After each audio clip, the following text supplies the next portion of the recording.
Fue un personaje que cautivó a España tras su inesperada aparición una noche en el Parque del Oeste de Madrid, donde las prostitutas prestaban servicio cada noche, pero de entre todas ellas había una que brillaba con luz propia, que era un personaje que parecía irreal, o al menos así la describieron, como una diosa, que pronto pasaría a formar parte de la farándula de España, cuyo fin aún no tiene una explicación clara y nos deja con una sensación de tristeza e injusticia. Hola y bienvenidos a mi canal de YouTube nuevamente. Me alegro mucho de que estéis por aquí otra vez. Como habéis podido leer en el título, hoy vamos a tratar el caso de Cristina La Veneno. Yo sé que se ha tratado en otros canales, pero en la mayoría no se ahondó mucho en lo que es su infancia, y así que a mí me interesa también explicaros dónde nace Cristina, cómo es su infancia, por qué ella es así, porque su carácter está marcado, como el de todas las personas, por la infancia, qué pasó y qué es lo que pudo haber pasado para que terminara de esta forma, que en realidad no se sabe, porque no se sabe hasta el día de hoy a ciencia cierta si su muerte fue fruto de un accidente o de un homicidio. Así que sin mucho más que agregar, comencemos.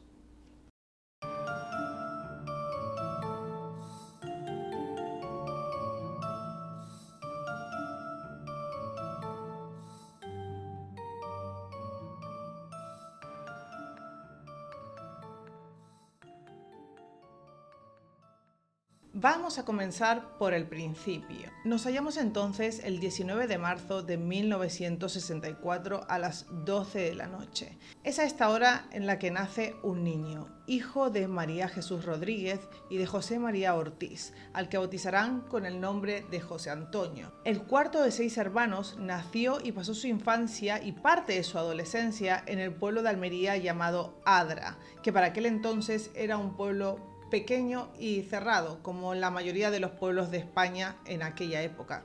Recordar que en aquel entonces aún estaba instaurado el franquismo, así que daros una idea. Sus padres trabajaban ambos, cada uno en lo suyo. Su padre se dedicaba a la compraventa de vehículos, mientras que su madre tenía una tienda en el pueblo donde vendía alimentos. Cristina La Veneno, que en ese momento se llamaba Joselito, o así le llamaban, recuerda a su madre como una mujer seria y de carácter duro, que tenía poca paciencia y no le gustaban para nada las excusas de sus hijos cuando no querían hacer algo o cuando se portaban mal.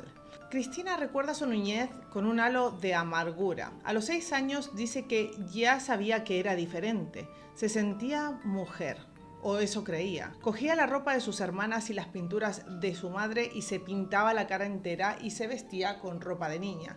Y salía súper orgullosa del baño para enseñarle a su madre lo que había hecho, la cual se horrorizaba completamente y le propinaba fuertes palizas.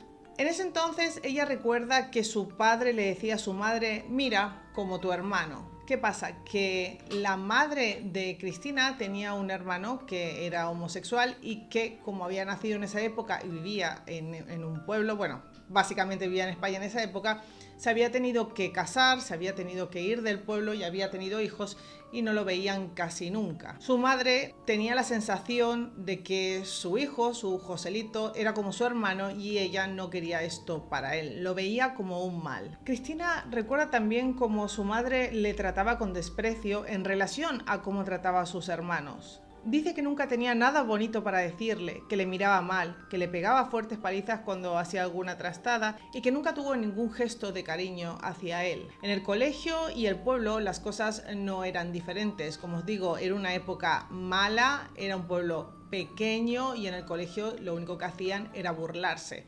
En su biografía ella cuenta que cuando caminaba se contoneaba mucho y que los otros niños se burlaban de esto y comenzaron a decirle Joselito el maricón. Y este apodo peyorativo le perseguiría durante toda su vida en este pueblo.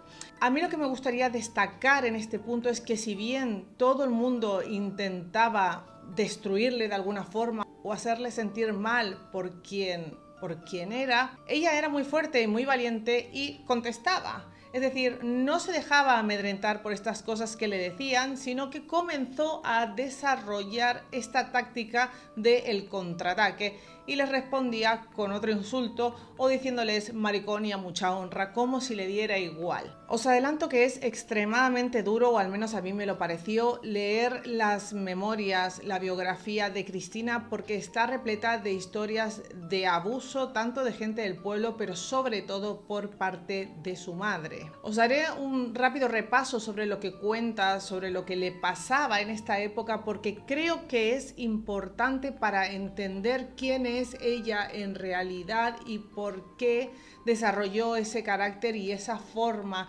de relacionarse con las personas en la televisión, en los medios, como de contraataque o haciendo gracia o siendo graciosa con cosas que tal vez en sí le dolían, pero haciendo el chiste, o esa forma que tenía de ser, porque yo creo que todo eso nace justamente aquí, y entonces os daré un repaso muy rápido. Las vivencias que tuvo Cristina le enseñaron a soportar el maltrato, y esto es lo que probablemente la llevaría a la tumba, con lo cual, y como os digo, es importante conocerla. Desde los 6 años hasta los 13, los abusos pasaban por palizas con ramas de almendro, ahogamientos en la bañera, esconderle la comida, negarle la vestimenta y el alimento. Llegó su madre a romperle un plato en la cabeza que le dejó una brecha que necesitó asistencia médica y puntos de sutura. Cristina, que en esos tiempos era Joselito, tenía tanto miedo de su madre que se iba a dormir a casas o cortijos abandonados, con una mantita y nada más, pasando miedo, hambre, frío. Pensó en el suicidio, pero por suerte fue fuerte y siguió adelante. En el camino, y ya siendo una adolescente, conoce a Gracia la Sevillana, una vecina que le acogerá muchísimas veces y le dará el cariño que nunca le dio su madre: un cobijo, una almohada, un techo y un plato de comida. Es también durante su adolescencia que comenzará a vivir con unos tíos a temporadas a ayudarles en el campo. Si había algo que a ella le encantaba cuando era un niño, eran los animales. Sentía pasión por ellos. Le gustaba coger pajaritos, le gustaba alimentar a las palomas que tenía un vecino, le encantaban los animales, le gustaban con locura, así que cuando se le dio la oportunidad de estar con estos tíos que tenían una granja y tenían animales, pues estuvo súper feliz porque estaba como en su mundo. Nunca le había gustado estudiar, y si bien sus padres le llevaban al colegio, contaba que se escapaba, que entre que no le gustaba y el bullying que recibía, pues normal que no quisiera ir. Y esto también le traería otro problema, porque Cristina no sabía prácticamente ni leer ni escribir, porque claro, como no había asistido casi nunca al colegio, pues, y ya veréis cómo esto le traerá grandes problemas. Es en esta época también que su hermana Trini se marcha de casa de los padres por las diferencias que tenía con ellos, y poco después Joselito se va con ella. A donde van es a la casa de una familia que tiene mucho dinero y que los acogerá allí, y donde Cristina pasará bastante tiempo. También ayudará en el campo con los animales y acabará siendo uno más de la familia. Era una familia muy conocida en el pueblo que se llamaban los Romero. Ella recuerda esta época como una muy feliz, en donde su vida comenzaría a cambiar. En esta época se enamora de un chico y se descubre deseando por las noches que quería ser una mujer para poder casarse con él y tener hijos. Y aquí es cuando se da cuenta que al igual no es que sea gay, sino que tal vez ha nacido en un cuerpo que no le pertenece. Cuenta en su biografía que muchos de los que le criticaban en el pueblo y de los que aún le critican se habían acostado con ella cuando se llamaba aún Joselito y no había iniciado el cambio, ni mucho menos. Y voy a citar exactamente lo que dice: al final yo era el novio de todos los niños del barrio y corría la voz de que venían niños de otros barrios para acostarse conmigo. Luego me criticaban, pero tienen mucho que callar, porque si yo hablara, muchos matrimonios se destruían y sus mujeres quedarían sorprendidas de saber que sus maridos se han acostado con Joselito. Entre sus miles de anécdotas cuenta cómo en el año 89 ganó un certamen de Mr. Málaga. ¿Qué pasa? Que Cristina era muy guapa, pero que de Joselito también siempre había ligado muchísimo, no había tenido ningún problema y siempre estaba diciéndoles a las mujeres que no iban a tener suerte con él porque a él las mujeres no le interesaban en lo más mínimo. Así que tenía un montón de amigas que estaban locas por él, pero que evidentemente ahí nunca iban a encontrar nada. Ganar Mr. Málaga le causó mucha gracia porque sabía la revolución que esto iba a causar en su pueblo, ya que siempre lo habían criticado y ahora de repente salía en el periódico como el ganador de un certamen de belleza. Su triunfo había hecho que se ganara aún más el odio de los hombres de ese pueblo. Otra historia divertida que cuenta en su libro es que apareció por primera vez en un programa que se llamaba Viva los novios. Este programa que daban en la televisión era como una especie de concurso en donde una chica iba a buscar un novio. Entonces estaba la chica de este lado preguntando cosas y 3 chicos o 3 hombres del otro, pero no se podían ver. Ella tenía que preguntar, ellos tenían que contestar y finalmente ella, sin verlos, tenía que elegir a uno de los 3 hombres y le regalaban un viaje a Tailandia.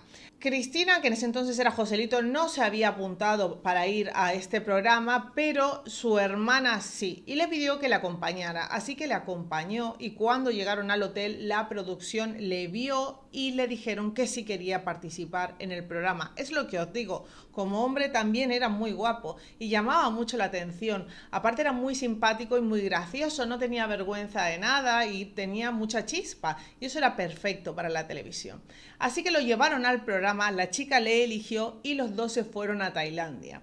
Otra cosa que cuenta es que cuando se fue con la chica a Tailandia, la chica le dijo que ella sabía que él era gay, que se notaba muchísimo y que por esa razón le había elegido. Y será allí donde verá por primera vez a las transexuales. Las trans de Tailandia eran espectaculares. Eran mujeres que parecían diosas. Trabajaban en una discoteca bailando con el maquillaje, el pelo, los outfits, todo. Y él se quedó enamorado de ellas. Se dio cuenta que él, en realidad, quería ser así. Poco de esto, un amigo suyo, uno de la familia de los Romeros, se iba a Madrid porque era, creo que, asistente social o algo así. Había estudiado una carrera y tenía trabajo allí. Así que Cristina, que aún era Joselito, decidió acompañarle y consiguió trabajo en una residencia de ancianos, pues limpiando, dando de comer, haciendo como de auxiliar. Pero rápidamente cuando llegó allí comenzó su cambio. Es interesante la historia de cómo dice que comenzó su cambio. También os digo que al igual os podéis coger las cosas un poco con pinzas, tal vez las cosas no fueron tan mágicas, pero es la forma en que ella nos cuenta su historia. Ella dice que iba caminando por la calle y vio una mujer espectacular, alta, rubia, guapa, y se acercó y se quedó mirándole anonadado y le dijo, ¿pero tú qué eres?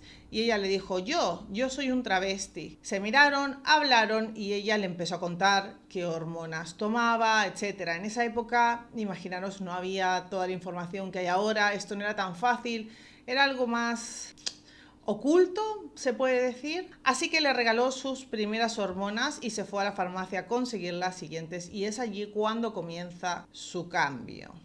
Una vez el cambio se empieza a notar, enseguida pierde el trabajo. El dueño de la residencia le dijo de que qué iba disfrazado, de que qué parecía, de que qué se pensaba, de que así no podía trabajar allí, de que así no era una persona normal y todo lo que ya os imaginaréis de cosas de este estilo que se decían a los trans en esa época y que al igual también se dicen ahora, depende dónde, y se quedó sin trabajo. Así que tuvo que empezar a hacer la calle, pero claro, su cambio acababa de iniciarse.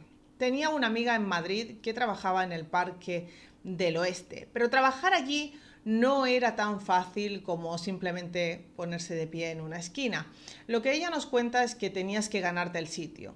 Así que ella comenzó vendiendo bocadillos a las prostitutas y refrescos que allí trabajaban, hasta que finalmente allí conoce a su amiga Paca la Piraña y a otras muchas más, que no hace falta que nombre porque son muchísimas, y le dicen que puede quedarse, que puede ponerse a trabajar. Y allí comienza. Está súper contenta de poder trabajar allí de esto. A mí me parece bastante duro creer que la felicidad de una persona pueda pasar por poder comenzar a trabajar de prostituta en un parque, pero sí que entiendo cuando en su historia cuenta que no les quedaba otra, que no les contrataban en ningún sitio y que la única forma que tenían de ganarse la vida era esta, y si no tienes otra cosa, puedo entender que le causara, que le diera felicidad encontrar un hueco allí. Al principio, como os imaginaréis, tenía bastantes problemas con algunas de las prostitutas del parque porque no le querían allí, le hacían pagar lo que se llama, ¿no?, derecho de piso. Y se peleaban mucho, le decían cosas que le dolían, le decían cosas feas, le decían que era fea, que no iba a hacer nada ahí, que se fuera, bueno, cosas, le insultaban, tal y cual. Entonces es cuando ella se pregunta qué es ella, porque cuando era un hombre le decían maricón y ahora que quieren ser una mujer le dicen que no, que sigue pareciendo un tío, entonces se encuentra como en el medio de algo que no sabe cómo solucionar. Sigue hormonándose, sigue ganando dinero, se opera el pecho y dice que ese es el día más feliz de su vida. Las hormonas de repente comienzan a hacer efecto rápidamente, supongo que funcionan por acumulación, no lo sé, y da el gran cambio. Ella describe este gran cambio como una mariposa que sale del capullo y es increíblemente bella y resplandeciente. Dice que en ese momento, cuando ella da el cambio, ya no se podían reír de ella, era imposible porque era la más guapa de todo el parque, además tenía mucho desparpajo, comienza a hacerse sus propios trajes, sus propios disfraces, es graciosa y todo el mundo va loco por ella. Y es aquí, en este parque y en esta época, cuando llegarán unos reporteros, unas reporteras, que buscan una historia y se encontrarán con Cristina la Veneno. Vamos a hablar entonces de este momento en el que llega a la televisión. Aunque si bien ya aparece en televisión 2 o 3 veces antes, una vez en el periódico cuando gana Mr. Málaga, la ves en televisión en el concurso ese que gana el viaje a Tailandia y luego una vez justo anterior a esta en que los reporteros van allá a ese parque a hacer un reportaje sobre el SIDA y le entrevistan porque están ahí repartiendo condones. Esta tercera vez es como ver una aparición, o al menos así lo explica Faela, la periodista de Cruzando el Mississippi, que es quien encuentra allí a Cristina. Este programa fue muy controversial y llegó a albergar temas como el caso de las niñas de Alcácer hasta que finalmente lo cerraron. No vamos a hablar de por qué cancelaron o no este programa porque es para hacer otro video. Pero bueno, lo importante aquí es que es este programa, es esta periodista Faela quien descubre a Cristina en el Parque del Oeste, le hace su primera entrevista. Hablan con ella, os pondré un trozo de la entrevista para que veáis, es muy graciosa y la gente se queda como alucinando. Lo que descubren la producción de El Mississippi es que en el momento en que aparece Cristina en la televisión, en ese pequeño reportaje, la audiencia peta, revienta. Entonces se dan cuenta de que tienen delante suyo a un fenómeno televisivo y que tienen que encontrarla como sea. Vuelven a ir al Parque del Oeste, pero no les dejan entrar porque como están filmando, ya cuando se van la primera vez tienen una gran pelea porque la gente de ahí no quieren que le filmen, evidentemente, así que no pueden ir tranquilamente a buscarla ahí. No saben bien dónde vive, pero necesitan encontrarla como sea. Así que una vez más se arriesgan a volver a ir a este parque hasta que finalmente dan con ella. Ella no quiere saber nada porque tras haber salido en este programa va un montón de gente ahí a buscarla, chillando su nombre, no la dejan trabajar tranquila y esto para ella es un descontrol, así que echa a los reporteros de allí, pero finalmente logran convencerla de que les dé su dirección para hablar más tranquilos porque tienen algo que ofrecerle. De un pueblo de Almería le canté la canción Dame veneno que quiero morir.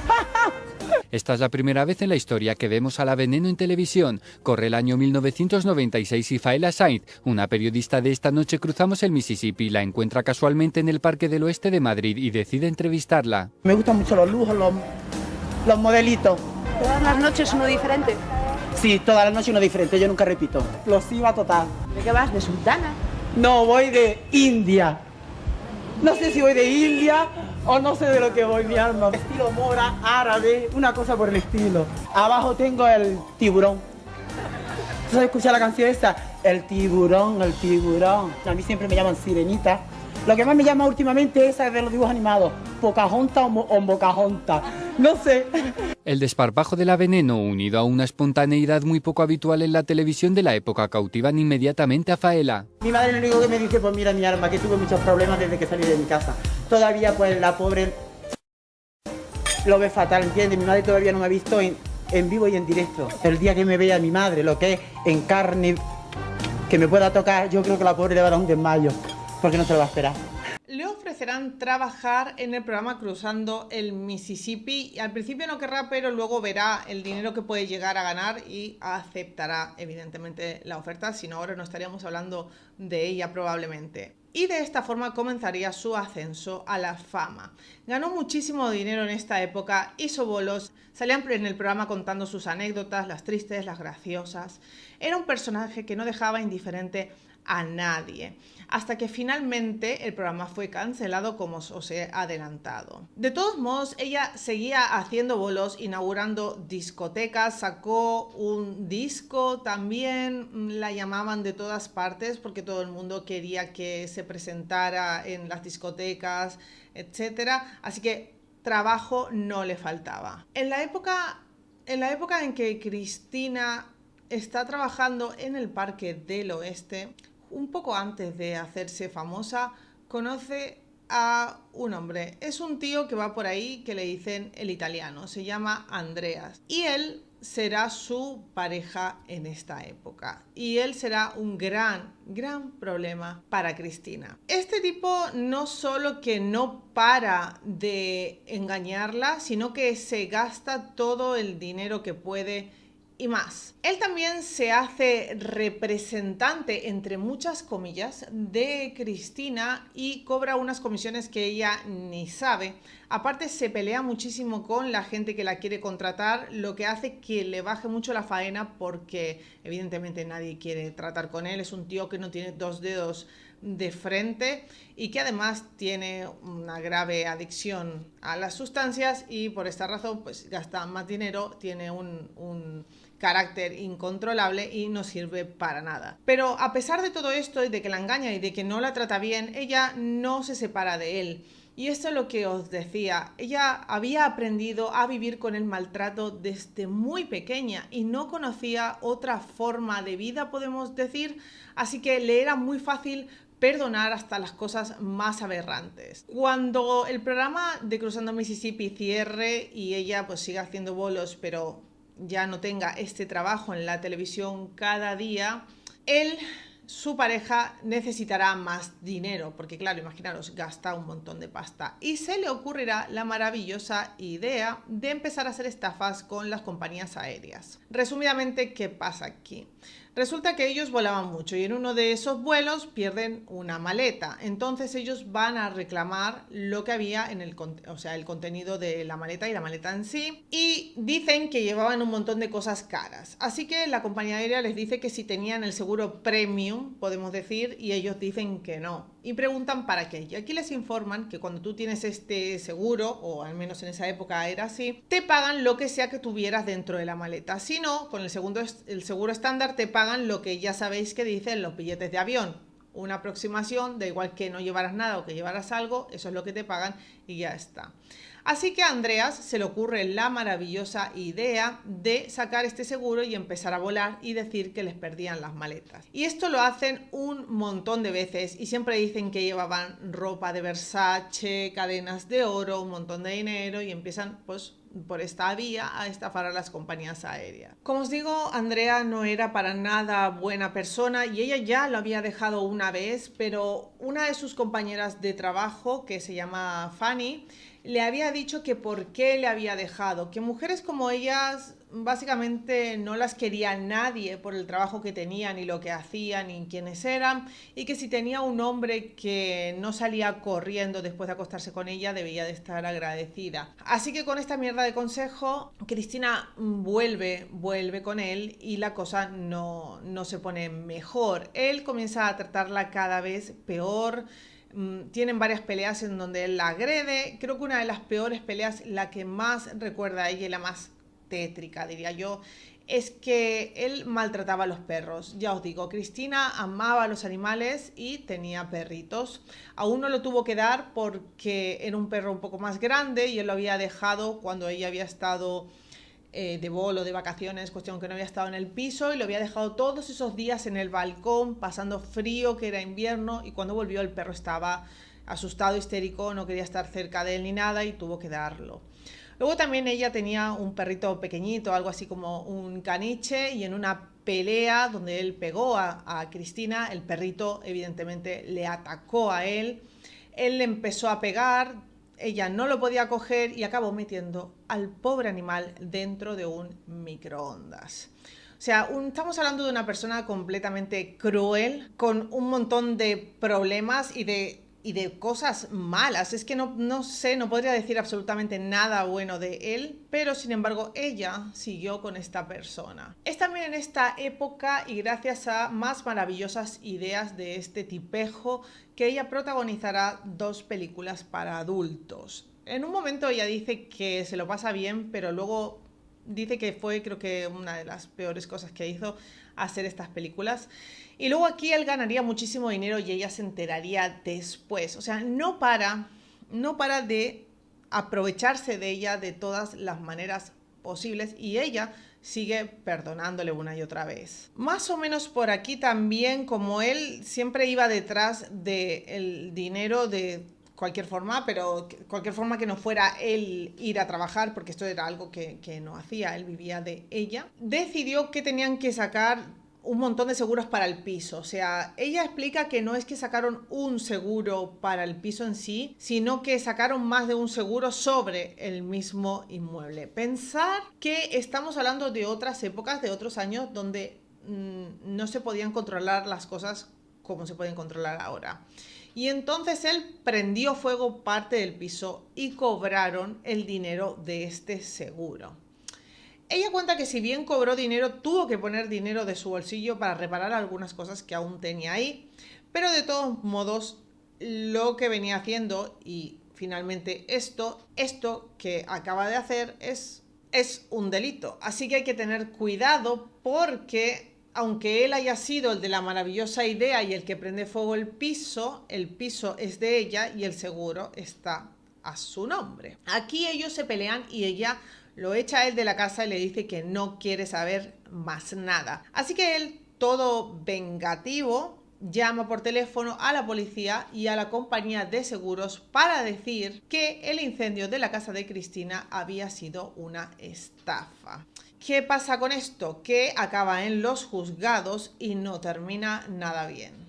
En el juicio acaban condenando a Cristina por fraude, por ser ella quien había firmado la póliza y era la tomadora de dichos seguros. Finalmente, Cristina fue condenada a cumplir una pena de prisión y aquí comenzará su descenso al infierno. A pesar de las recomendaciones y súplicas de los médicos, psiquiatras, psicólogos que vieron a Cristina y dijeron claramente que no podían ponerla en una cárcel de hombres, la justicia, en un acto inexplicable, la destinó a una prisión masculina. Ella ha contado muchas veces que esos años fueron un calvario y fueron 3 años completos.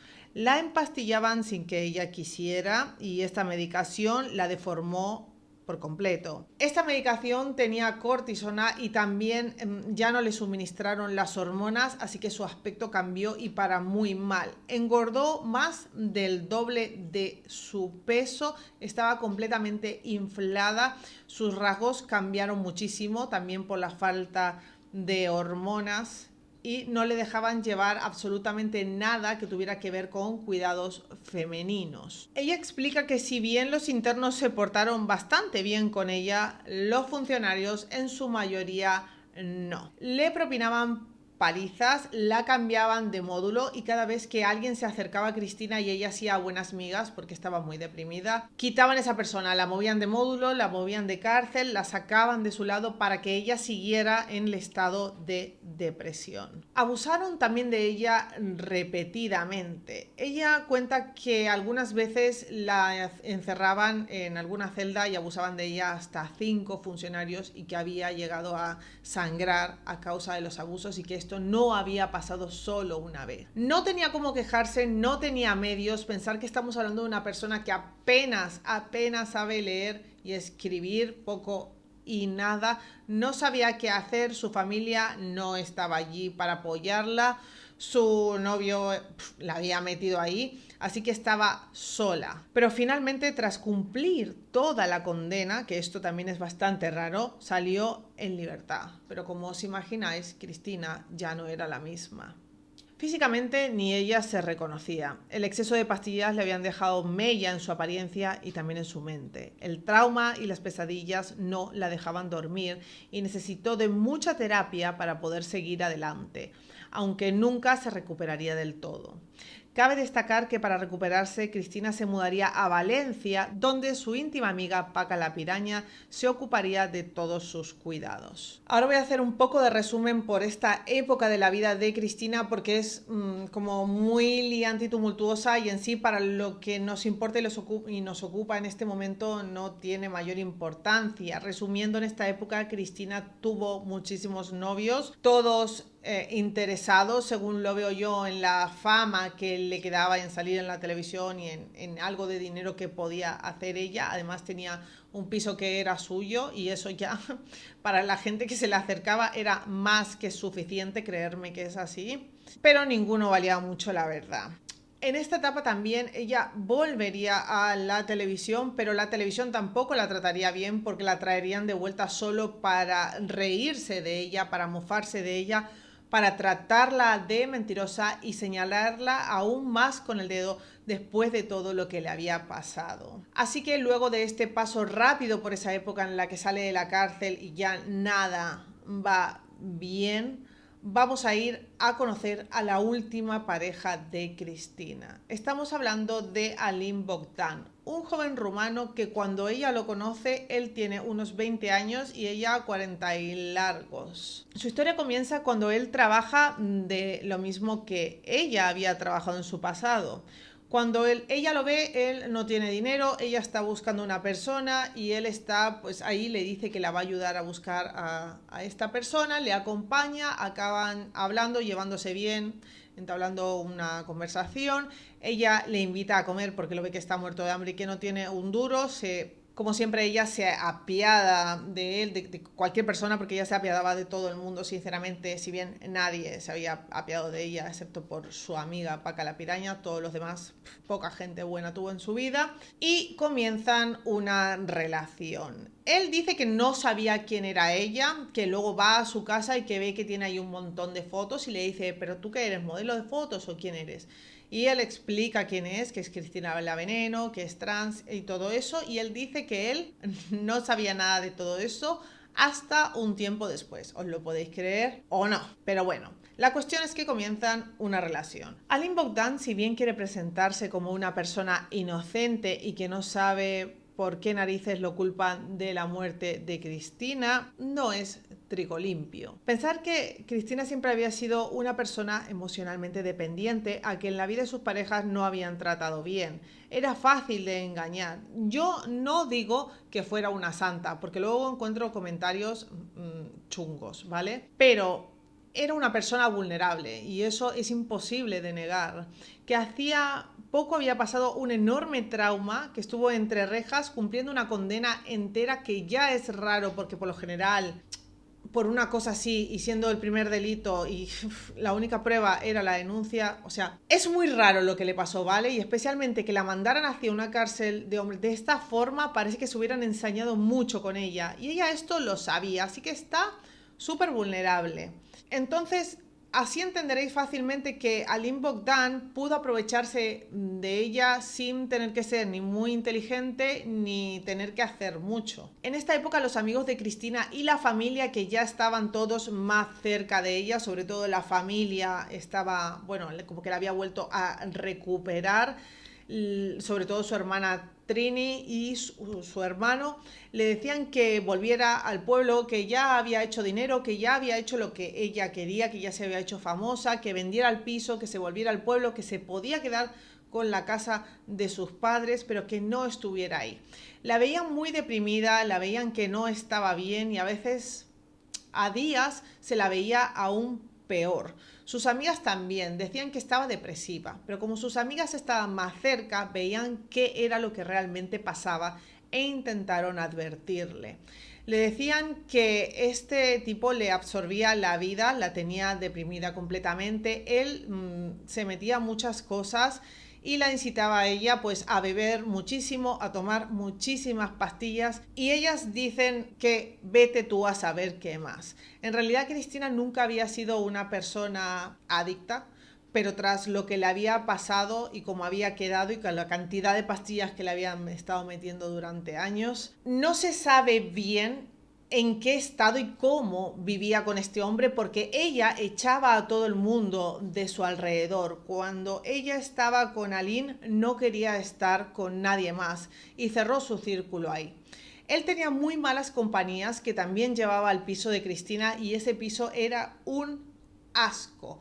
Sus amigos cuentan que ahí no se podía ni entrar, o sea, que estaba lleno de basura, que ella ya no era la misma, que se arrastraba por las paredes, que él lo llenaba ahí de gente y no cuidaba de nada, que estaba lleno de latas, de jeringuillas, de papelinas, de todo, de comida, no tiraban ni la basura, él tiraba la basura por el balcón, hacía un nudo a la bolsa y la lanzaba por ahí, o sea, imaginaros la situación. Pero ella decide seguir viviendo en este mundo decadente al que le lleva Aline Bogdan y no escuchar a nadie, a nadie.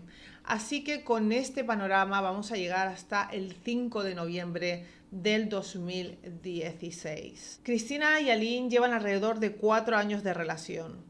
Esa tarde su vecina, que tiene un bar justo debajo del piso de Cristina, escucha un golpe, un estruendo fuerte. Ella dice que es como el sonido de un metal muy grande cayendo contra el suelo, así lo describe. Y ella sabe que ese ruido proviene del piso de La Veneno, porque la cocina de esta mujer está justo encima del comedor y el baño de Cristina, así que ella escucha todo, lo tiene justo encima, y dice que esto ocurre alrededor de las 4 de la tarde de ese día. Seguido a esto no escucha más nada hasta las 11 de la noche, que ella está trabajando en el bar, dice que lo tiene lleno de gente, y Aline Bogdan entra desesperado a decirle que tiene que ir con él, que le tienen que ayudar, que a Cristina le ha pasado algo. Cuando la mujer sale corriendo, él le dice que Cristina se ha caído en la bañera y que está muy grave. Esta mujer, que se llama Ana, cuando la ve flipa, porque dice que no parece que se haya caído de la bañera. Dice que tiene un montón de sangre, y sangre que no está húmeda, que es más bien, parece sangre seca, que tiene sangre en el cuerpo, que tiene golpes, que la ropa la tiene rota. Ella le habla y Cristina solo llega a decirle Ana y nada más, y se queda inconsciente. Así que llaman a la ambulancia y la ambulancia se dirige hacia allí lo más rápido que puede. Cuando se la llevan, Cristina entrará en coma y pocos días después de este suceso fallecerá. Al día siguiente que ingresan a Cristina en la UCI, Aline se presenta en la comisaría para dar declaración.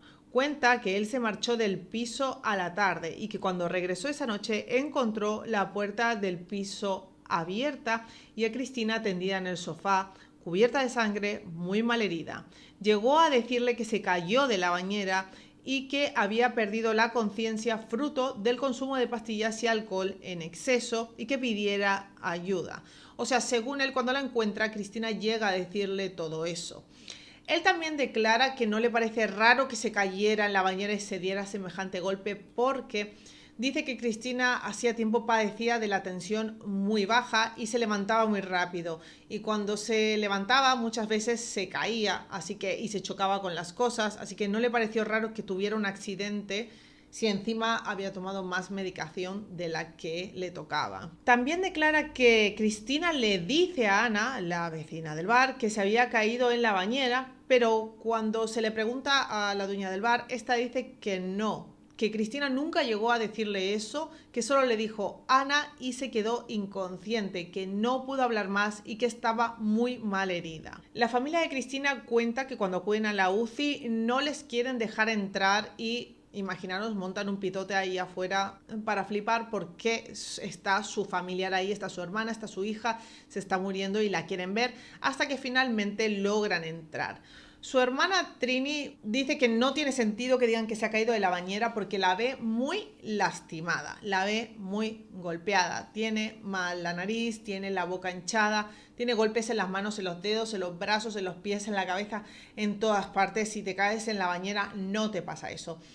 Así que, ni lenta ni perezosa, coge su móvil y comienza a sacarle un montón de fotos a su hermana que luego servirán para hacer una nueva autopsia, entre comillas, porque claro, son fotos. Lo que hacen es una reconstrucción con ello, pero ya llegaremos ahí. Como veréis, la muerte de Cristina es cuando menos sospechosa, porque no coincide el relato con cómo está el cuerpo. Y aún así, solo 9 días después de la muerte de Cristina, la investigación se cierra. El cuerpo se entrega a la familia, quienes tienen que pagar de su bolsillo la morgue para que el cuerpo siga en la cámara de frío de la morgue durante, creo que no sé si lo pagan durante 40 días más o así, para que realmente se haga una investigación. Ellos reclaman, dice que esto no está bien hecho y quieren que se investigue más allá porque para ellos no tiene ningún sentido que se crean esto así nomás. Uno de los puntos que llaman la atención es que la noche anterior a su muerte, es decir, la noche del 4 para el 5, Cristina llama a emergencias.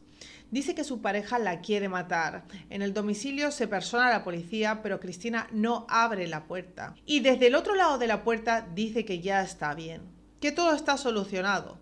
La policía, que no puede verla, simplemente le cree y se marcha de allí, sin verla, sin preguntar a los vecinos, sin asegurarse de nada. Es que del otro lado puede estar ella y puede haber una persona detrás de ella con un cuchillo en su espalda, con un arma o lo que sea, amenazándola para que diga eso, y la policía no se preocupa en mirar nada.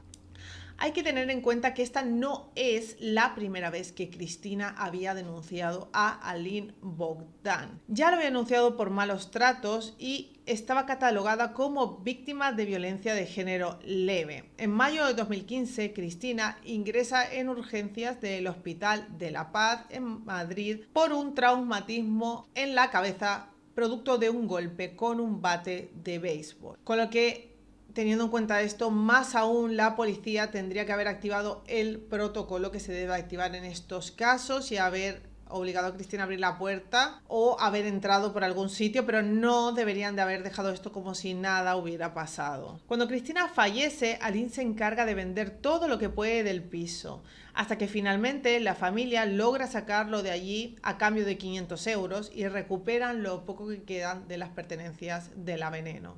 La policía explica que al día siguiente del ingreso a la UCI de Cristina reciben una llamada de la familia que les obliga a hacer una inspección ocular en el piso. Claro, cuando la hermana ve cómo está, cuando Trini ve cómo está la Veneno, llama a la policía y dice: ahí tuvo que pasar algo, no es normal que mi hermana esté así si solo se cayó de la bañera. Cuentan que lo primero que encuentran es la puerta aparentemente forzada y en el salón hay sangre, al igual que en el baño y en el cuarto. Vamos, que hay sangre casi por todas partes. Hay sangre en la pared, hay sangre en el colchón, en el sofá, en el suelo. Es que no es que hubiera así chorros de sangre, pero sí que había salpicaduras, manchones. También había en la pica del baño una mancha como de una mano que se había cogido de ahí para levantarse. No tiene sentido que si se cayó y se fue al sofá haya sangre en el cuarto, porque según la declaración de Aline, se cayó de la bañera, estaba muy mal, llegó hasta el sofá y se recostó ahí. Para ir al sofá no necesariamente tienen que entrar en el cuarto ni en la cocina, o sea, que hubiera sangre en estos sitios demostraba también que esta historia no era verdad, o no era verdad del todo. Bueno, básicamente que no era verdad. La policía escribe en su informe, tras examinar el cuerpo de Cristina, que en las piernas y en los pies hay serias marcas de golpes y o pisotones. Cabe destacar que la mesilla del salón estaba llena de jeriquillas usadas. El piso estaba dejado lleno de basura y de montones de botellas de alcohol y cajas vacías de pastillas por todas partes. De las muestras de sangre y de ADN se descubre que hay muestras de un tercer sujeto al cual nunca se buscó. Es decir, las muestras de sangre se encontraron en el piso de Cristina, concluyen que hay sangre de ella, pero hay sangre de otra persona que no es Aline Bogdan, y esto nunca se investigó. Las explicaciones que da Aline son que Cristina se caía cada 2 por 3 y por eso estaba tan magullada. Entonces, diría yo que hay dos cosas que apuntar. Cuando la familia presenta todo esto y presenta las fotos que le habían tomado a Cristina, el fiscal que lleva el caso le dice que no puede tomar como pruebas esas fotos que tomó la familia. Y dos, que según los forenses, si las lesiones no pudieron causar la muerte como tal, no se tienen en cuenta como relevantes. Así que si los pisotones, los golpes en las manos, etcétera, no pudieron causar la muerte, entonces no se iban a tener en cuenta en ese informe forense, porque no podían determinar que habían muerto de aquellos golpes, sino de otro. Al final, el resultado del examen forense fue que murió de un fallo multiorgánico porque había perdido mucha sangre. La familia solicita entonces que se reabra el caso. No están conformes con esto que les dicen, como os podéis imaginar, pero igualmente el caso no se reabre. Poco después de que se cierre el caso, y esto es muy interesante, llegará un escrito al juzgado. Este escrito no lo ha escrito cualquier persona, sino que lo escribe un policía nacional que estuvo el día que se registró el piso de Cristina. Y escuchar lo que dice porque para mí es muy relevante. Él explica que los servicios médicos no dieron aviso a la policía cuando vieron el caso con el que se encontraron y que esto es una falta del deber de diligencia, porque tendrían que haber dado aviso a la policía, ya que no parecía una situación normal, sino una digna de ser investigada. Así las cosas, la policía sabía que algo había pasado y se dirigieron al domicilio para acordonar la zona, pero a todo esto ya había pasado casi un día entero. El problema es que entre que la familia avisa que ellos creen que hay algo raro y que la policía va, pasan como 26 horas. Y claro, el piso estaba abierto, la puerta parecía forzada. Ni bien llegan, encuentran el lugar revuelto y lleno de sangre. Explica este policía que la cadena de custodia, como es evidente, se había quebrado y que las pruebas recogidas podían estar contaminadas y alteradas. El policía nacional que envía este escrito al fiscal del caso se ofrece a explicar lo que haga falta para esclarecer el caso. La analítica que le hacen a Cristina una vez llega al hospital demuestra que si bien había consumido barbitúricos y pues las pastillas de la depresión que tenía, no era en una cantidad tan elevada como para perder la conciencia de esa manera y haberse reventado la cabeza de esa forma y darse tantos golpes. Hay que destacar también que Aline nunca va al hospital ni vuelve al piso hasta que Cristina fallece. Es decir, que durante 10 días básicamente desaparece para volver al piso para venderlo todo. En el 2018 se mandan a destruir las muestras de ADN recogidas en el piso, lo cual me parece increíble porque hay una que nunca se supo de quién era. La conclusión que podemos hacer de esto es que no hubo ningún accidente, al menos eso es lo que yo creo, sino que hubo un homicidio y unos malos tratos continuados sobre Cristina, pero que por alguna razón, no sé si por discriminación o por qué, esto no se investigó. Hay una hermana de Cristina que piensa que porque ella dijo en su biografía que se había acostado con hombres famosos, entonces alguien la había mandado a matar, pero ella no da ningún nombre, ni tiene ninguna prueba, ni nunca tuvo ánimos de hacer público nada de esa información. En el libro solo aparecen algunas iniciales y ya está. Así que para mí esa teoría en sí no sé si tiene mucha cabida. Para mí lo que más cabida tiene es que Aline acabó con la vida de Cristina. Si alguien más le ayudó, no lo sé. De hecho, hay sangre de otra persona, pero como os digo, las pruebas de ADN se destruyeron en 2018, así que tal vez creo que nunca lo vamos a saber. Es triste saber que nunca se hizo justicia y parece que se hizo todo lo posible por intentar olvidarla. Cristina tuvo una vida vertiginosa y, en mi opinión, triste, pero dejó una enorme huella en los corazones de quienes la conocieron y abrió un camino que hasta entonces era tabú, enseñando al mundo que hay que estar orgulloso de quien se es, defender nuestra identidad pese a quien le pese. Y hasta aquí el caso de hoy. Espero de verdad que os haya gustado. Si es así, dejarle un like, suscribiros si no lo habéis hecho y sobre todo dejar comentarios, que me gusta mucho leerlos. Gracias por estar allí y hasta la próxima. Adiós.